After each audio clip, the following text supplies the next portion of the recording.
کہ اس دنیا کائنات کے اندر انبیاء علیہم الصلاۃ والسلام کے بعد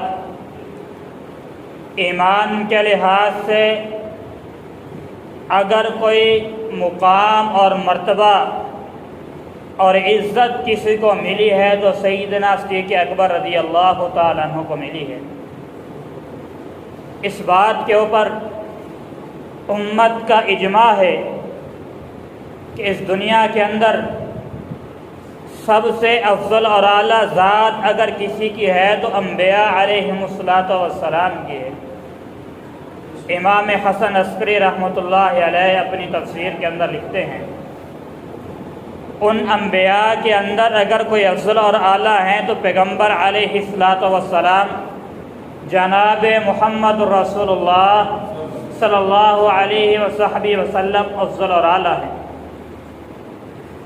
انبیاء کے بعد اگر کوئی افضل اور اعلیٰ ہیں تو انبیاء کے پیروکار، انبیاء کے اوپر ایمان لانے والے ان کے اصحاب افضل اور اعلیٰ ہیں۔ اگر ان میں سے بھی کوئی افضل اور اعلیٰ ہیں تو اصحاب محمد رسول کائنات صلی اللہ علیہ وسلم کے اوپر ایمان لانے والے صحابہ کرام رضوان اللہ علیہم اجمعین افضل اور اعلیٰ ہیں۔ ان کی فضیلت کا کیا کہنا، اللہ نے تو ان کی فضیلت کو بھی بیان فرما دیا، خیر القرون کرنی ثم الذین یلونہم ثم الذین یلونہم۔ یہ تو وہ لوگ ہیں جنہوں نے پیغمبر علیہ الصلاۃ والسلام کو ایمان کی حالت میں دیکھا۔ اللہ وحدہ لا شریک نے ان کے زمانے کو بھی بہترین زمانہ قرار دیا جنہوں نے ایمان کی حالت میں ان صحابہ کرام رضوان اللہ علیہم اجمعین کو دیکھا۔ ان صحابہ کرام رضوان اللہ علیہم اجمعین میں سے اگر کوئی افضل اور اعلیٰ ہے، صلح حدیبیہ کے مقام پر جب پیغمبر علیہ الصلاۃ والسلام عمرہ کے لیے نکلے اور رستے کے اندر روک لیا گیا، عمرہ کے لیے نہیں آ سکتے، آپ علیہ الصلاۃ والسلام نے جناب عثمان ابن عفان رضی اللہ عنہ کو بھیجا، جاؤ ان سے کہو کہ ہم لڑائی کے لیے نہیں آئے بلکہ ہم تو بیت اللہ کی زیارت کے لیے آ رہے ہیں۔ اس مقام پر افواہ کو پھیلایا گیا کہ عثمان بن عفان رضی اللہ تعالیٰ عنہ کو شہید کر دیا گیا۔ آپ علیہ الصلاۃ والسلام نے اس موقع پہ ایک بیعت کو لیا، یا تو آج خون عثمان کا بدلہ لے کر جائیں گے یا پھر یہاں پہ شہید ہو جائیں گے۔ وہ 1500 صحابہ جنہوں نے بیعت رضوان کے موقع پہ پیارے پیغمبر علیہ الصلاۃ والسلام کے ہاتھ پر بیعت کی تھی، افضل اور اعلیٰ ہے۔ ان سے افضل اور اعلیٰ ایمان کے لحاظ سے وہ لوگ جنہوں نے بدر کے میدان کے اندر اپنی جان کو اپنی ہتھیلی کے اوپر رکھ کر، یہ 313 صحابہ جن کے پاس پہننے کے لیے لباس موجود نہیں، کھانے کے لیے کوئی چیز موجود نہیں، لڑنے کے لیے تلوار موجود نہیں، کسی کے پاس تیر ہے تو لڑنے کے لیے تلوار نہیں، نیزہ ہے تو بچاؤ کے لیے ڈھال نہیں، کسی کے ہاتھ میں کھجور کی چھڑی ہے، اپنے سے بڑے لشکر 1000 کفار کا لشکر جو مدینہ کے اوپر آیا حملہ کرنے کے لیے، ان کے مقابلے کے لیے تیار کھڑے۔ ان کا ایمان افضل اور اعلیٰ ہے۔ اگر ان 313 صحابہ کرام میں سے بھی کوئی افضل اور اعلیٰ ایمان کے لحاظ سے ہیں تو وہ 10 صحابہ کرام ہیں جن کو ایک ہی وقت کے اندر وما ينطق عن الهوى ان هو الا وحی یوحی، وہ نبی جب بھی بات کرتا ہے تو نبوت والی زبان، جب آسمان سے وحی نازل ہوتی ہے اس وحی کے نازل ہونے پہ بات کرتا ہے۔ اس زبان نبوت سے ایک ہی وقت کے اندر 10 صحابہ کرام کو جنت کی بشارت ملی۔ وہ افضل اور اعلیٰ، ان سے بھی افضل اور اعلیٰ اگر کوئی ہیں وہ 4 خلفائے راشدین افضل اور اعلیٰ ہیں، اور ان سے بھی کوئی افضل اور اعلیٰ ہیں تو سیدنا صدیق اکبر رضی اللہ تعالیٰ عنہ افضل اور اعلیٰ ہیں۔ اور اس بات کا اعلان آسمان کے رب نے یوں بیان فرمایا، وتصدق بالحسنى، وہ آدمی جس نے تصدیق کی ہے نیکی کی. اور کیسے تصدیق کی ہے؟ جب پیغمبر علیہ الصلوۃ والسلام معراج سے واپس آئے، آ کر اعلان کیا رات کے ایک ہلکے سے عرصے کے اندر، کچھ وقت کے اندر میں بیت اللہ سے نکلا، براق پہ سوار ہوا، بیت المقدس گیا، انبیاء کی جماعت کروائی، وہاں سے میں جنت کے اندر گیا، ساتوں آسمان کراس کر کے جنت کو بھی دیکھا، جہنم کو بھی دیکھا، پس پردہ اللہ وحدہ لا شریک سے کلام بھی کی ہے، اور پھر واپس آیا. سارے کفار مذاق اڑا رہے، کیسے ممکن ہے وہ بیت المقدس مہینوں کا سفر اور پھر جنت کا سفر، ساتوں آسمان کا سفر رات کے ایک ہلکے سے عرصے کے اندر کیسے مکمل کیا؟ سب مذاق اڑا رہے، سب تکذیب کر رہے. آتے ہیں مذاق اڑاتے ہوئے ابو بکر صدیق رضی اللہ تعالیٰ عنہ کے پاس، کہنے لگے تو کیا خیال ہے؟ ایک آدمی کہے رات کے ہلکے سے عرصے کے تھوڑے سے وقت کے اندر بیت المقدس بھی جائے، ساتوں آسمان کی سیر بھی کر کے آئے، کیا خیال ہے؟ کہا بات کس نے کی ہے؟ کہا تمہارے دوست محمد رسول اللہ صلی اللہ علیہ وسلم نے کی ہے. کہا اگر یہ بات میرے نبی نے کی ہے اس کے اندر جھوٹ ہو سکتا ہی نہیں ہے. جا کے یہ نہیں کہا کہ میں جا کے پیغمبر علیہ الصلوۃ والسلام سے پوچھتا لوں کیا بات واقعی سچی ہے. ہمارے جیسا ایمان نہیں تھا، پہلے ہم تصدیق تو کریں، ہم پہلے اس کی دلیل تو مانگیں واقعی درست ہے یا نہیں ہے. کہا اگر میرے نبی نے یہ بات کی ہے اس کے اندر جھوٹ نہیں ہو سکتا. اللہ نے صدیق کا لقب عطا فرمایا. اور پیغمبر علیہ الصلوۃ والسلام اکثر روایات کے اندر یہ روایت موجود ہے، سیدہ کائنات عائشہ رضی اللہ تعالیٰ عنہ اپنے گھر کے اندر موجود ہے. بارش ہوئی، آسمان سے بادل چھٹا، موسم صاف ہوا، اچانک نظر آسمان کے ستاروں پر پڑی. دل کے اندر ایک خیال پیدا ہوا، هل لأحد عدد نجوم السماء، کیا آسمان کے ستاروں کے برابر بھی کسی کی نیکیاں ہیں؟ اتنی دیر میں پیارے پیغمبر علیہ الصلوۃ والسلام گھر کے اندر تشریف لائے.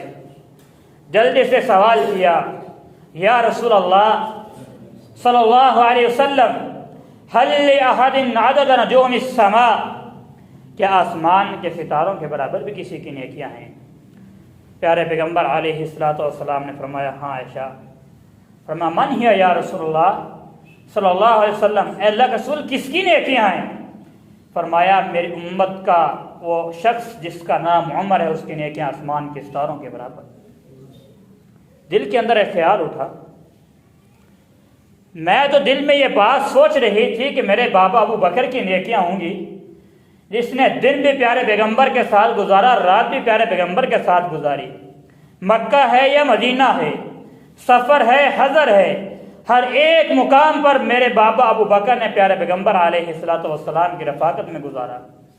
لیکن پھر بھی عمر رضی اللہ تعالی عنہ جو بعد میں 5 سال بعد اسلام جنہوں نے قبول کیا، اس کی نیکیاں آسمان کے ستاروں کے برابر. سوال کیا این حسنات ابا بکر یا رسول اللہ، اے اللہ کے رسول صلی اللہ علیہ وسلم میرے بابا ابو بکر کی نیکیاں کہاں گئی؟ پیارے پیغمبر علیہ الصلوۃ والسلام کا تبسم مسکراہٹ میں تبدیل ہو گیا. فرمایا عائشہ پوچھتی ہو ابو بکر کی نیکیوں کو اور پیمانہ بناتی ہو آسمان کے ستاروں کو؟ اللہ اکبر. کہ ابو بکر کی اس ایک رات کی نیکی عمر کی زندگی بھر کی نیکیوں کا مقابلہ نہیں کر سکتی جو رات اس نے میرے ساتھ غار ثور کے اندر گزاری تھی. جس رات آسمان کے رب نے مجھ محمد صلی اللہ علیہ وسلم اور ابو بکر کو ایک ہی سیکھے کے اندر بند کر کے پکارا تھا لا تحزن ان اللہ معنا. جب مشرکین مکہ ڈھونڈتے ہوئے غار ثور کے بالکل دروازے کے اوپر کھڑے تھے، اگر نیچے کو دیکھ لیتے تو ابو بکر صدیق رضی اللہ تعالیٰ نظر آ جاتے۔ ابو بکر صدیق رضی اللہ عنہ سوال کہ یا رسول اللہ وہ تو کنارے پہ کھڑے ہیں۔ فرمایا لا تحزن ان اللہ معنا، آسمان کا رب کہہ رہا ہے پریشان نہ ہو، تم دونوں کے ساتھ آسمان کا رب موجود ہے۔ آسمان کے رب نے بھی افضل اور اعلیٰ قرار دیا ہے۔ اور پیارے پیغمبر علیہ الصلوۃ والسلام غزوہ ذات السلاسل کے موقع پر عمر بن عاص رضی اللہ عنہ نے سوال کر لیا، کہتے ہیں کہ ایک کام کے واپسی پر جب میں اللہ کے رسول صلی اللہ علیہ وسلم کے پاس ہے، میرے دل میں خیال پیدا ہوا کہ میں پوچھوں تو صحیح کہ سب سے زیادہ اللہ کے رسول کن سے محبت کرتے ہیں؟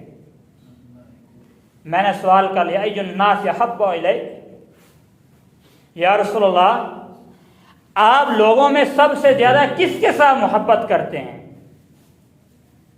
فرمایا عائشہ کے ساتھ۔ کہا یا رسول اللہ میری مراد مردوں میں سے ہے، مردوں میں کس کے ساتھ آپ محبت کرتے ہیں؟ فرمایا ابو ہا، اس کے باپ ابو بکر سے محبت کرتا ہوں۔ یا رسول اللہ پھر فرمایا عمر کے ساتھ، پھر عثمان کے ساتھ، پھر علی کے ساتھ۔ اللہ کے رسول نے بڑے نام گنوائے، کہتے ہیں کہ میں خاموش ہو گیا، اس کے بعد میرا ابھی نمبر آنے والا نہیں ہے۔ سیدنا ابوبکر صدیق رضی اللہ تعالیٰ عنہ، پیارے پیغمبر علیہ الصلوۃ والسلام نے ان کے ایمان کو دیکھتے ہوئے، ان کے مقام کو دیکھتے ہوئے اپنی زندگی کے اندر مصلی رسول کے اوپر کھڑا کر کے گئے۔ 8 ربیع الاول 11 ہجری جمعرات کا دن ہے، عشاء کی نماز کا وقت ہے۔ پیارے پیغمبر علیہ الصلوۃ والسلام بیمار تھے، بخار کی حالت ہے، شدت ہے بخار کی۔ آپ علیہ الصلوۃ والسلام نے وضو کیا، غشی طاری ہوئی، افاقہ ہوا، سوال کیا کیا صحابہ نے نماز پڑھ لی ہے؟ یا رسول اللہ صلی اللہ علیہ وسلم آپ کا انتظار ہے۔ فرمایا وضو کروایا جائے، وضو کروایا گیا، پھر غشی طاری ہوئی، پھر افاقہ ہوا۔ جب تیسری مرتبہ افاقہ ہوا کہ مرو ابا بکر فلیصلی بالناس، ابو بکر سے کہو کہ میرے مصلی پہ کھڑا ہو کے لوگوں کو نماز پڑھائے۔ اپنی زندگی کے اندر کھڑا کر کے گئے۔ 17 نمازیں سیدنا ابوبکر صدیق رضی اللہ تعالیٰ عنہ نے مصلی رسول پہ آپ وسلم کی زندگی کے اندر کھڑے ہو کے پڑھائی۔ اور سیدنا ابوبکر صدیق رضی اللہ عنہ کے بارے میں صحابہ کرام بھی کہا کرتے تھے افضل امتی بعد رسول اللہ صلی اللہ علیہ وسلم ابو بکر ثم عمر ثم عثمان۔ نبی صلی اللہ علیہ وسلم کے بعد اگر کوئی افضل اور اعلیٰ ہے تو ابو بکر ہیں، پھر عمر ہے، پھر عثمان۔ سوال یہ ہے یہ مقام، یہ مرتبہ ملا کیوں؟ اس کا مطلب یہ نہیں ہے، یہ بات اپنے ذہنوں میں بٹھا لیجئے، مطلب یہ نہیں کہ ایک صحابی کی فضیلت ہے باقی کی فضیلت ہی نہیں ہے۔ ہر صحابی کی فضیلت اپنی جگہ موجود ہے۔ سیدنا سید بن زید رضی اللہ تعالیٰ عنہ بیان فرماتے ہیں اللہ وحدہ لا شریک، اگر کسی آدمی کو عمر نو عطا فرما دے، 950 سال کی عمر عطا فرما دے، دن کے وقت روزہ رکھے، روزے کی حالت میں جہاد کرے، رات کو تھکے ہوئے سوئے نہیں بلکہ اپنے رب کے سامنے کھڑے ہو کے قیام کرے، 950 سال کی زندگی عبادت اور ریاضت کے اندر لگا دے، صحابہ رسول کے اس ایک لمحے کو نہیں پہنچ سکتا۔ ایک لمحہ صرف جو اس نے پیارے پیغمبر علیہ السلام کے ساتھ میدان جہاد کے اندر گزارا ہے۔